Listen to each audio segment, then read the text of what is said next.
Hello, in this video I want to show you 1000BASE-T1 compliance testing and especially the droop test.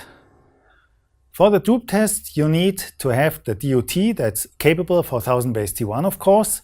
You need to have that DUT to be set up in test mode 6. I've done that already and captured the signal that you see on the RTO oscilloscope here. So what is test mode 6? Test mode 6 is a sequence of 15 symbols of +1 followed by 15 symbols of -1. As a consequence, this is a 25 MHz signal. So what you see here is a capture of test mode 6, and you see there is a flat line on top and on the bottom. So this is an ideal signal to capture and analyze the droop of the electronics. So let's do the compliance test. When we do the compliance test, you start analysis, select compliance test, select 1000BASE-T1. Now the compliance test configuration window starts and you select the proper test, which is the maximum output droop test. That's highlighted here.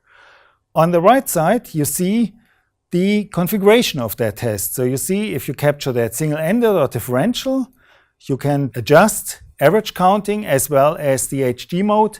That increases further the resolution of the oscilloscope to get a better accuracy. So let's run that test. When we start that test, the oscilloscope is configured automatically, so the RTO does the proper setup. Now a guided step starts to do the proper setup. You see here the proper configuration, which is single-ended. What you see is exactly matching to our setup that we have now. Go to next. On the next step, the RTO compliance software asks you to do the test mode 6 configuration. We did that beforehand. We can do a small cross-check and check the screenshot is matching to what we see in the background on the oscilloscope. So we are in the proper test mode. So now we run the test. The RTO is configured automatically by the compliance software. The scope speed is analyzing, and when it's done, you see the test result, and you see we passed that test. When you further want to analyze the test results, the best method is to go into the test report that's generated by the scope speed.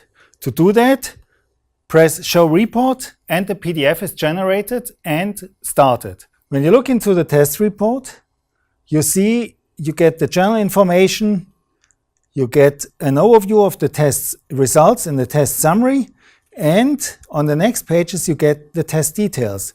When you look into the test details, you see the actual results plus the limit, so you see how big your margin is, and you even get a screenshot of the droop test that you see here. And looking into that, you're able to further analyze in case there's any problem. So here, for example, you would see any high frequency content that's overloaded in the droop test. You now saw how easy it is to do 1000BASE-T1 compliance test with the RTO oscilloscope, especially when you look into the droop test.